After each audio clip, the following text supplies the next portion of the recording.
तो जय हिंद स्टूडेंट। तो आज हम कुछ नया टॉपिक के बारे में बात करते हैं, क्यों हम काफ़ी टाइम से हम गाइडेंस के बारे में बातें करता हूँ मैं यूपीएससी की और एनडीए के।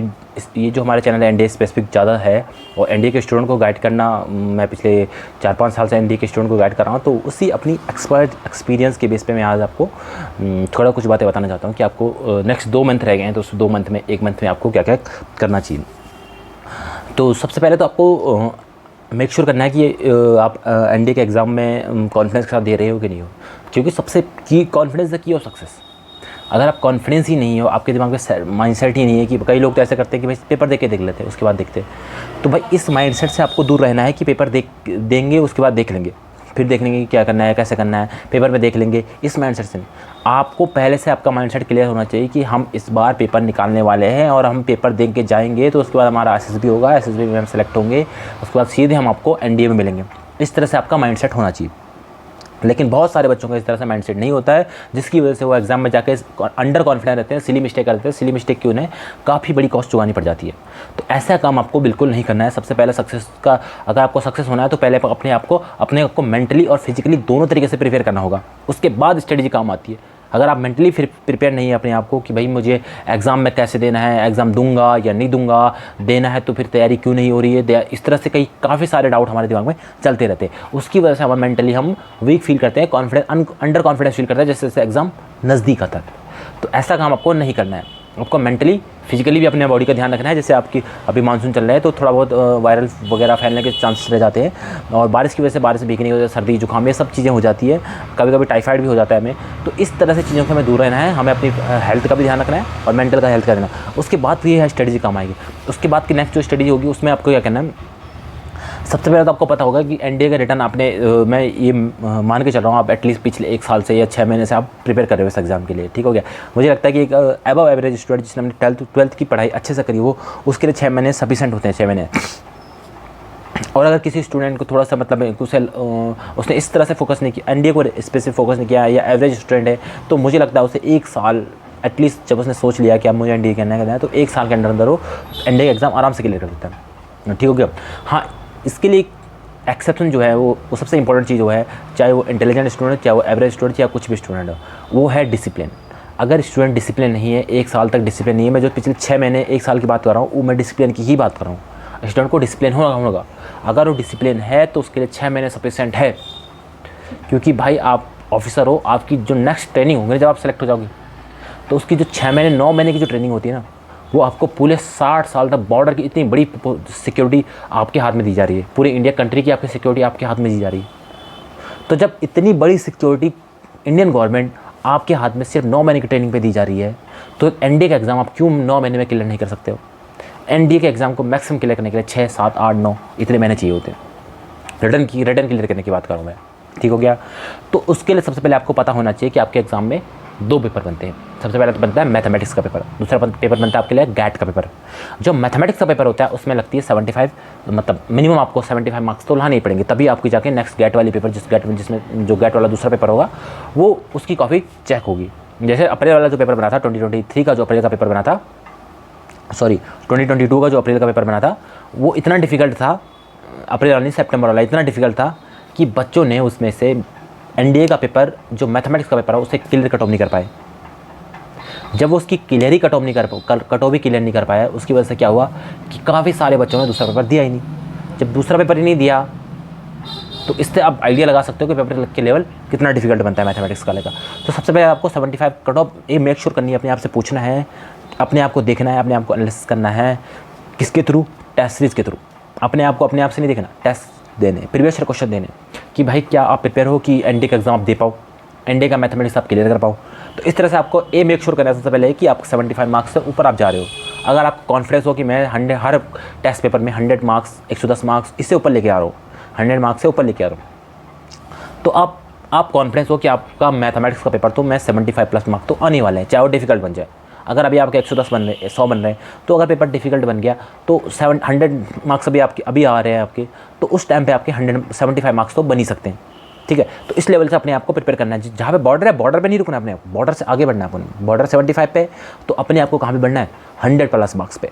इतना तो एटलीस्ट आपको अपनी सिक्योरिटी के लिए, कि ताकि आप कॉन्फिडेंस होके जो 10-15 दिन का गैप रहता है जिसमें आप एनडीए का जो जिसमें रिजल्ट आता है, 10 आज रिटर्न हो गया तो उसके बाद जो 15 दिन आप देते हो उसमें भी आप प्रिपेयर कर सकते हो अपने लिए एसएसबी के लिए। एसएसबी के लिए क्या करना है, कैसे करना है, वो तभी हो सकता है जब आप कॉन्फिडेंस हो कि मेरी कट ऑफ क्लियर हो रही है, सारी की सारी एनडीए की कट ऑफ भी क्लियर हो रही है और मैथमेटिक्स की अलग से कट ऑफ भी क्लियर हो रही है। ठीक होगा। सॉरी। तो 75 मार्क्स अब आपके आगे। नेक्स्ट स्टेप आपको क्या करना है, 75 आगे 100 मार्क्स आप ले आए, इसके बीच आप कहीं भी ले आओ। उसके बाद आप ये मैथमेटिक्स का पेपर आप एक एवरेज स्टूडेंट की मैं बात कर रहा हूँ, जो स्टडी बनेगी एवरेज स्टूडेंट की बात। आपको अगर फाइनल सिलेक्शन चाहिए, आपको बहुत ज़्यादा मार्क्स चाहिए, 500, 600, 700 मार्क्स चाहिए, तो आपको अकेले दम पे मैथमेटिक्स आपको मार्क्स नहीं दिला सकता। मैथमेटिक्स में मैं बोला आपको सिर्फ और सिर्फ आपको 75 मार्क्स नंबर मेक श्योर करने के 75+ मार्क्स आ जाए, 100 मार्क्स आ जाए। उसके बाद अगर आप एवरेज स्टूडेंट हो, आपकी मैथमेटिक्स एवरेज है, आपको पता है कि मेरे 110 मार्क्स तो ले आऊँगा मैं स्ट्रगल करके, लेकिन 150, 160, 200 मार्क्स में नहीं लाने वाला और नहीं ला सकता, और लाऊंगा भी तो मुझे 2-3 साल लग जाएंगे इसके लाते लाते, इतने मार्क्स इतने प्रिपेयर करना पड़ेगा मुझे। और जब इस लेवल का प्रिपरेशन करोगे तो आपको गैट वाला पेपर छूटेगा आपका। गैट वाले पेपर में आप कुछ ना कुछ पोर्शन आप छोड़ोगे। तो सही स्ट्रेटजी ये है कि आप अपने आप को देखो कि अगर आप मैथमेटिक्स एवरेज स्टूडेंट हो, अबव एवरेज हो, या बहुत ही एक्सीलेंट हो। कई स्टूडेंट 200-250 नंबर भी ले आते हैं, तो उस कैटेगरी में आप फॉलो करते हो तो फिर आपको डरने की जरूरत नहीं, क्योंकि गैट वाले पेपर में अगर थोड़ा कम मार्क्स आ गए तो आपको 200 मार्क्स है। मैं 100 मार्क्स की बात करूँ, अगर आपके 100 मार्क्स एक्स्ट्रा आ रखे 200 मार्क्स, तो फिर क्या करोगे आप, उस वाले पेपर आप थोड़ा कम फोकस कर सकते हो। लेकिन मैं एवरेज स्टूडेंट की बात करूँ जिनके 100, 110, 120 इसके बीच, 130 के बीच पे नंबर रहते हैं। ज़्यादातर आप स्टूडेंट सब बातों करेंगे, उनके पूछोगे कि अगर किसी ने एनडीए निकाला होगा तो उसके 100, 110, 120, 130 मार्क्स रहते हैं। लेकिन अगर किसी को सिलेक्शन चाहिए तो उसका सिलेक्शन क्या कौन सा करा सकता है, जो एवरेज स्टूडेंट है, गैट वाला दूसरा पेपर। गैट वाले पेपर के बारे में थोड़ा बता दूँ तो इसमें आते हैं 3 सेक्शन। इंग्लिश का सेक्शन रहता है 50 क्वेश्चन, जनरल साइंस का सेक्शन रहता है नेक्स्ट 50 क्वेश्चन।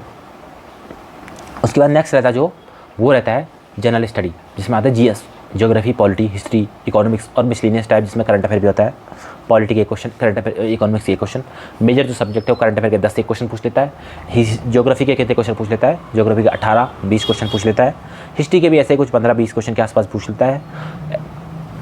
और इस तरह से पूरे 50 क्वेश्चन हो गया आपके। तो सबसे ज़्यादा वेटेज किसका हो गया, हिस्ट्री का हो गया। दूसरे नंबर पर किसका वेटेज हो गया, दूसरे नंबर पर हो गया ज्योग्राफी का वेटेज। तो इस तरह से आपको ये पेपर हो गया। दूसरा इंग्लिश हो गया, उसमें 50 क्वेश्चन आएंगे। जीएस जनरल साइंस हो गया, उसमें 50 क्वेश्चन आएंगे। 10 से 12 क्वेश्चन बायोलॉजी के होते हैं। 25 के आसपास 22, 23, 24, 25, 20 क्वेश्चन इस तरह से फिजिक्स के होते हैं। 15 क्वेश्चन और कुछ 20 क्वेश्चन के आसपास कभी कभी केमिस्ट्री के होते हैं। तो इस तरह से इनका वेटेज रहता है। फिजिक्स डिफिकल्ट पूछा जा रहा है, फिजिक्स में काफ़ी ज़्यादा डिफिकल्टी पूछी जा रही है। तो आपको क्या करना है कि फिजिक्स के लिए थोड़ा 11-12 की बुकें भी अच्छे से करनी है। केमिस्ट्री के लिए आप 10 तक भी करके जाओ तो मुझे लग रहा है सफिशिएंट है। लेकिन फिजिक्स जिस तरह से इस बार पूछा उन्होंने अच्छे लेवल की पूछी है, तो आपको मेक श्योर करना है कि आपकी 12th तक की जो है क्या बोलते हैं उसे, फिजिक्स हो वो अच्छे से क्लियर हो। तो इस तरह से आपकी स्टडी होगी किसके लिए, रिगार्डिंग साइंस के रिगार्डिंग, ज्योग्राफी का। इंग्लिश वाले सेक्शन में आपको क्या करना है, इंग्लिश वाले सेक्शन एक लैंग्वेज का सेक्शन है, सारे सब्जेक्ट हैं बाकी मतलब एकेडमिक सब्जेक्ट है, लेकिन ये लैंग्वेज जो है इंग्लिश है, हिंदी हो गया, ये संस्कृत हो गया, सब लैंग्वेज है। तो संस्कृत भी, इंग्लिश भी इसमें से एक लैंग्वेज डाली हुई है इन्होंने।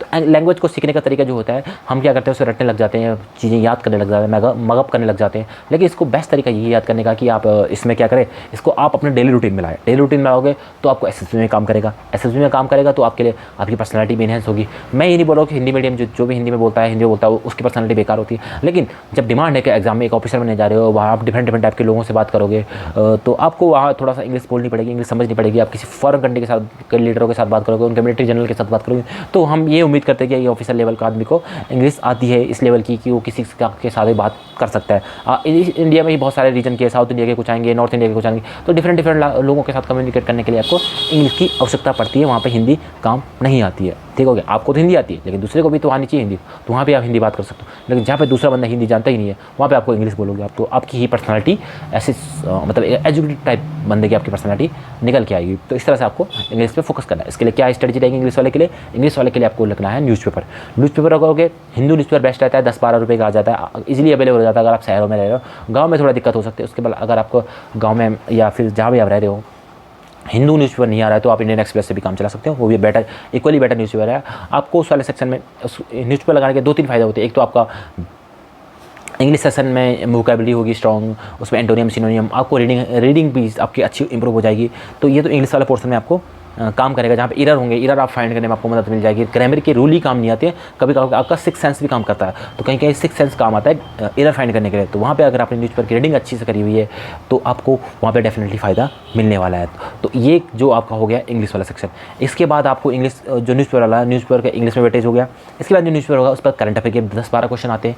तो अगर आपने करंट अफेयर में अच्छी आपकी कमांड है तो आपका वहाँ करंट अफेयर में भी हो सकता है। नेक्स्ट जो है, अगर आपकी अच्छी कमांड है, न्यूज़पेपर आपने पढ़ा है, तो आपका ये फ़ायदा देने वाला है रिटर्न क्लियर करने के बाद। जब एसएससी में जाओगे 15-20 दिन कुछ ट्रेनिंग भी लेते हैं कई स्टूडेंट, यहाँ देहरादून में आते हैं, कहीं कोई कहीं जाते हैं, चंडीगढ़ जाता है, कोई दिल्ली जाता है, तो ट्रेनिंग भी होते हैं। लेकिन मेरा ये मानना है कि ये जो एसएसबी का एक पर्सनालिटी का टेस्ट है आपका, वहाँ पे पर्सनालिटी टेस्ट, तो ये कोई 15 दिन 20 दिन में तैयार नहीं हो सकता। इसके लिए आपको जब से आप एनडीए के रिटर्न की तैयारी कर रहे हो तब से आपको अपनी पर्सनैलिटी पे भी ध्यान देना होगा। और पर्सनैलिटी पे ध्यान कैसे दोगे, इसी तरह से ध्यान दिया जाता है, छोटी छोटी चीज़ों को करना होता है। न्यूज़पेपर के फायदा मैंने आपको बता दिया, न्यूज़पेपर का फायदा यहाँ भी आपको करना, जैसे करंट अफेयर में कोई भी टॉपिक चल रहा है, मणिपुर का वायलेंस चल रहा है, अब चंद्रयान उन्होंने भेजा है, चंद्रयान 2 के बारे में आपसे पूछा जा सकता है, चंद्रयान 1 के बारे में पूछा जा सकता है, चंद्रयान 2 के फेलियर के बारे में पूछा जा सकता है।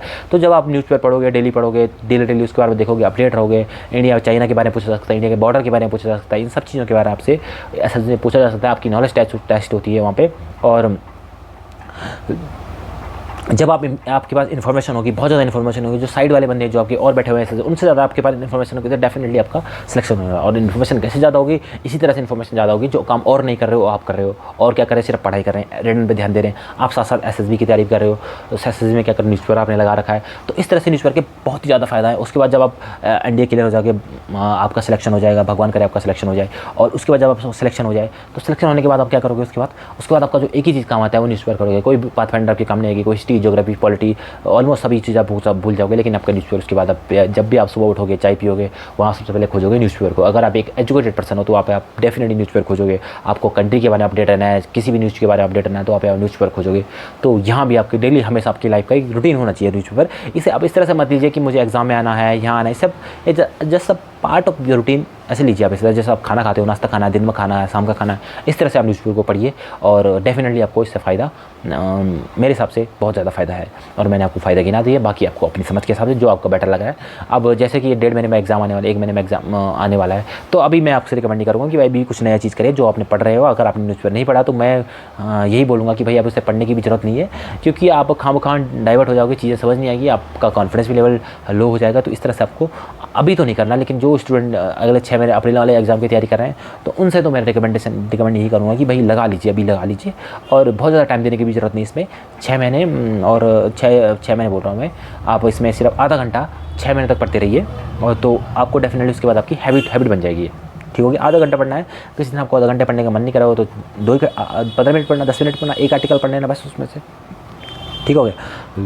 दूसरी चीज़ होगी, इस तरह से हो गया आपका गेट वाले पेपर के पूरे बारे में आपको बता दें। अब जो है हमने लिया है मैथमेटिक्स का पेपर, मैंने आपको बताया था आपको लाने हैं 100 नंबर, 100 मार्क्स आपको लेके आने हैं। इसके ऊपर लाओगे तो आपकी इच्छा है, कोई दिक्कत कोई नहीं रोक रहा आपको, 300 में से 300 भी ला सकते हो। लेकिन मैं बोल रहा हूँ एक एवरेज स्टूडेंट की बात की, आपको सिलेक्शन एक मिनिमम रिक्वायरमेंट होती है सिलेक्शन लेने के लिए, रिटर्न क्लियर करने के लिए, वो आप आराम से क्लियर कर सकते हो। हमें हौच पौच स्टडी नहीं करनी है, हमें सिर्फ एक डिसिप्लिन होकर एक डायरेक्शन में स्टडी करनी है। जब आप एक डायरेक्शन में स्टडी करोगे तो आप बहुत दूर तक चले जाते हो। ठीक हो गया। तो इसी तरह हमें एक डायरेक्शन में ही दूर करनी है। और जब आप कभी इधर घूमते हो, कभी इधर घूमते हो, कभी उसकी बात सुनते हो, कभी इसकी बात सुनते हो, तो हमें एक डायरेक्शन नहीं मिल पाती। जब डायरेक्शन नहीं मिल पाती तो उसका हमें ही नुकसान होता है। हम जितना सीधा हमें चलना चाहिए था उतना हम इधर उधर चल लेते हैं। तो जब इधर उधर जाओगे, कभी इधर जाओगे, कभी इधर जाओगे, दूसरा बंदा जो सीधा चल रहा होगा तो क्यों उसका सिलेक्शन नहीं होगा, तो आपका सिलेक्शन कैसे हो जाएगा। तो इस तरह से हमें सीधे चलना, डायरेक्शन के साथ चलनी है, जिस डायरेक्शन में बताया जा रहा है उसी डायरेक्शन में आपको चलनी है। तो अगर आपके 100 मार्क्स आ गए, 110 आ गए, 100 मार्क्स मैंने मान लिया आपके मैथमेटिक्स वाले पेपर में आ गया। दूसरी एक चीज़ ध्यान रखनी है, मैथमेटिक्स का जो मार्क्स होंगे वो होंगे 2.5 मार्क्स का एक क्वेश्चन होता है। तो 2.5 मार्क्स का एक क्वेश्चन का मतलब हो गया आपको 100 मार्क्स लाने के लिए कितने क्वेश्चन करने हैं, आपको ऑलमोस्ट 40 क्वेश्चन सही करने हैं। अगर आपने 40 क्वेश्चन सही कर लिए तो आपके 100 मार्क्स आ गए। 120 पे 40 क्वेश्चन करना बहुत ज़्यादा डिफिकल्ट नहीं है, एक एवरेज स्टूडेंट इतना क्वेश्चन कर सकता है। दूसरा हो गया 100 मार्क्स की तरह के। अब आपको जाना है गेट वाले पेपर, एवरेज स्टूडेंट की मैं बात कर रहा हूँ जिसकी मैथमेटिक्स बहुत स्ट्रॉन्ग नहीं है। उसके बाद उसको देना है 20 नंबर लाने, उससे 20 क्वेश्चन करने उससे किस वाले पेपर में, गेट वाले पेपर, और जो जीएस का पेपर होता है 20 क्वेश्चन करने उससे साइंस वाले पेपर में, जो पेपर साइंस का 50 क्वेश्चन होता है आपको सिर्फ और सिर्फ कितना परसेंट करना है, 30% आपको करने अटैम्प्ट करने हैं। तो 20 क्वेश्चन हो गए। 20 क्वेश्चन आपको इंग्लिश वाले पेपर में करने हैं। अगर आपने न्यूज़पेपर पढ़ लिया ना तो आपके 20 क्वेश्चन तो ऑटोमेटिक सही होने वाले हैं। ठीक हो गया। और अगर आपने 11th 12th की स्टडी सही से करी है, 10th 9th 10th आपने अच्छे से पढ़ाई करी है, तो भाई एक स्टूडेंट जो होता है, मैं ये मान के चलता हूँ कि उसे साइंस वाले पेपर में 20 क्वेश्चन करने में डिफ़िकल्टी नहीं होगी, उसे मैथमेटिक्स पेपर में 100 मार्क्स लाने में डिफ़िकल्टी नहीं होगी, उसे जीएस वाले पोर्शन में डिफ़िकल्टी होता है इन केस अगर उसने साइंस उसका बैकग्राउंड रहा हो। लेकिन इंग्लिश में उसमें दिक्कत नहीं होनी चाहिए। अगर उसने उसकी इंग्लिश में एक अच्छी खासी कमांड है, तो एवरेज कमांड भी है, तो मुझे लगता है 20 क्वेश्चन वो कर ले जाएगा। 15 क्वेश्चन ही कर लेगा तो 5 क्वेश्चन के लिए मेहनत कर लेगा। इस तरह से आपको 20 कर लिया आपने वो तीनों पोर्शन में, 20 क्वेश्चन साइंस के, 20 क्वेश्चन जीएस के, 20 क्वेश्चन इंग्लिश के। इस तरह से हो गया आपके 60 क्वेश्चन। इधर आपके 100 मार्क्स आ रहे हैं। 60 की क्वेश्चन आपने सही कर लिए, इसकी मल्टीप्लाई कर लो 4 से, क्योंकि जो गैट वाला पेपर होता है वो उसका एक क्वेश्चन होता है 400 मार्क्स, 4 मार्क्स का, और टोटल उसमें आते हैं 150 क्वेश्चन। तो 150 क्वेश्चन की मल्टीप्लाई कर दो 4 से, तो ये आपके 600 मार्क्स हो जाएंगे। तो गैट का पेपर बनता है 600 मार्क्स का, और जो मैथमेटिक्स का पेपर होता है वो बनता है 300 मार्क्स का। ठीक हो गया। तो ये इंपॉर्टेंट है, देखो कितना गैप है। 600 मार्क्स का गैट का पेपर बन रहा है और 300 मार्क्स उसका इंग्लिश मैथमेटिक्स का बन रहा है। अगर आप चाहो तो गैट के पेपर के दम पे 500 मार्क्स ला सकते हो। गैट में आप 600 में से 500 मार्क्स आ सकते हैं आपके, और मैथमेटिक्स आपने 75 लिया तो 575। तो ये इंपॉर्टेंस है गैट वाले पेपर में। और अगर आप चाहो कि मैथमेटिक्स में पढ़ूँ तो आप मैक्सिमम 300 मार्क्स लेके आ सकते हो, और भी आप बहुत ही खतरनाक ब्रिलियंट हो तो उसके बाद आप 300 मार्क्स ला सकते हो। उसके बाद आपको अगर आपको सिलेक्शन चाहिए तो आपको इवन कट ऑफ क्लियर करनी है ना, तो भी आपको गैट की ज़रूरत तो पड़ने वाली है। ठीक हो गया। तो इसलिए गैट वाला पेपर जो है वो एग्ज़ाम हमें नंबर लाने के लिए वो गैट वाला पेपर इंपॉर्टेंट है, लेकिन हर सब्जेक्ट की इंपॉर्टेंस होती है। ऐसा कोई सब्जेक्ट नहीं है जिसकी इंपॉर्टेंस नहीं हो। इस एनडीए के एग्जाम में अगर यूपीएससी ने सिलेबस में रखा है सभी इंपॉर्टेंट है, मैं ये नहीं बोल रहा हूँ कोई कम ज़्यादा, लेकिन मैं आपको समझा रहा हूँ कि हमें सिलेक्शन चाहिए, फाइनल सिलेक्शन चाहिए। जहाँ हमें ईजी पड़ रहा है, अगर हम मैथमेटिक्स में ईजी पड़ रहा है तो मैथमेटिक्स को ट्राई करें, उसके बाद गैट भी ट्राई कर सकते हैं। लेकिन अगर किसी को गैट ईजी पड़ रहा है तो गैट अकेले गैट के दम पे 600 में से 500 मार्क्स तक भी ला सकता है, इवन 600 भी ला सकता है। अगर पॉसिबिलिटी तो है ना, मुश्किल है पर पॉसिबिलिटी है। ठीक हो गया। तो इस तरह से आपका 20 आपने 60 क्वेश्चन कर दिया। 60 की मल्टीप्लाई अगर आप मैंने आपको बोला 20 क्वेश्चन करें तीनों पोर्शन में, तो 60 क्वेश्चन आप हो गए। अब 60 क्वेश्चन की अगर आप मल्टीप्लाई करो कितने से, 4 से, क्योंकि मैंने बोला 1 मार्क्स गैट वाले पेपर में 4 क्वेश्चन के होता है, 4 मार्क्स का होता है क्वेश्चन। तो 60 की मल्टीप्लाई करें 6 को 24 तो 240 मार्क्स आपका आ गए गैट वाले पेपर में। इधर कितना होगा 100 मार्क्स, इधर 340 आपके टोटल मार्क्स बन के कट ऑफ जाती है 350 के आसपास। तो कोई तो स्ट्रेंथ होगी आपकी साइंस में, आपके 20 में से 20 तो मैं बोल रहा हूँ मिनिमम लाने आपको। ये वाले पोर्शन में बोल रहा हूँ मिनिमम लाने आपको। इंग्लिश वाले पोर्शन में बोल रहा हूँ 20 क्वेश्चन मिनिमम करने हैं आपको। ठीक हो गया। 20 क्वेश्चन मिनिमम करने। उसके बाद मान के चलो आपकी साइंस अच्छी है, साइंस आपके पढ़े हुए ऐसा आ गया तो आपके 30 क्वेश्चन भी आ सकते हैं। ऐसे ही बस 30 क्वेश्चन आपको साइंस पे आ गया। चलो इंग्लिश आपके 20 कर पाए, ये आपके 20 कर पाए, साइंस वाले पोर्शन में आप 20 में से 30 क्वेश्चन आपने कर गए, 10 क्वेश्चन बढ़ गया, आपको 40 मार्क्स बढ़ गए, तो 340 आपके आ रहे थे, 380 मार्क्स आपके आ रहे आगे। इस तरह से 380 मार्क्स में आपकी एसएसबी की कॉल आ जाएगी आपको, उसके बाद आपका एसएसबी होगा। तो इस तरह से आपको स्ट्रेटजी बनानी है, अपनी स्ट्रेंथ देखनी है, अपनी स्ट्रेंथ को और स्ट्रेंथन करनी है, अपनी वीकनेस को वीकनेस नहीं लेने देनी है, उसको एवरेज तो एटलीस्ट लेके आना है, और स्ट्रेंथ बना सकते हो तो उससे बेटर कुछ हो ही नहीं सकता। ठीक हो गया।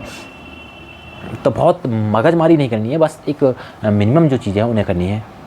उनको करके मैं डेफिनेटली गारंटी के साथ बोल सकता हूँ आपका सिलेक्शन कोई नहीं रोक सकता आपका सिलेक्शन। एटलीस्ट आपका फाइनल सिलेक्शन में भगवान काफ़ी सारी चीज़ों लक भी काम करता है, क्योंकि ऐसे में थोड़ा बहुत लक में मेरा पर्सनल मानना है कि उसमें लक भी काम करता है, लेकिन रिटर्न क्लियर करने में कोई लक काम नहीं करता। उसमें आपका हार्डवर्क है, जितना हार्डवर्क करोगे उतने ज़्यादा आपके मार्क्स आ सकते हैं। लोगों ने 600, 650, 700 मार्क्स तक लेके आ सकते हैं 900 में से। 900 मार्क्स का टोटल एनडीए का एग्जाम होता है, उसमें लोगों ने 700 मार्क्स तक ला रखे हैं, 700 मार्क्स प्लस ला रखे हैं।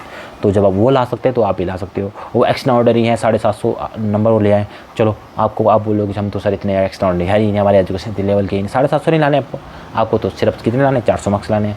350 नंबर आप कम भी लाओगे तो भी आपका सिलेक्शन हो जाएगा। और आपको सिर्फ सिलेक्शन चाहिए। एनडीए की पोस्ट सारी पोस्ट सेम ही होती है ऑलमोस्ट, तो आपको सिर्फ सिलेक्शन चाहिए, तो सिलेक्शन किसी भी तरह से आपका आना चाहिए। तो यही आज की गाइडेंस रहेगी मेरी। नेक्स्ट 2-3 मंथ में क्या किया जाए, 2-3 तो मंथ नहीं रह गए हम, अभी तो मुझे लग रहा है 45-50 दिन के आसपास रह गए हैं। आज आपकी 17 जुलाई हो गई है, तो इतने दिन रह चुके हैं आपके। तो इस तरह से आपको इस डायरेक्शन में, एक डायरेक्शन में, और इससे भी अच्छी अगर आपकी कोई स्ट्रेटजी है तो आप उसके ऊपर बात कर सकते हो। आप कमेंट में सेक्शन में इसके बारे में बात कर सकते हो, कमेंट में बता सकते हो मुझे। तो इस तरह से मेरी वेल विशेस आपके साथ है, मेरी शुभकामनाएं आपके साथ हैं कि आपका सिलेक्शन हो और आपको और ज़्यादा इधर उधर न भटकना पड़े, और आप जब भी मुझे दोबारा मिले, कोई मिलेगा स्टूडेंट तो वो ऑफिसर बन के ही मुझे मिले। तो इसी शुभकामना के साथ मैं आपको इस वीडियो को एंड करता हूँ। जय हिंद, जय भारत।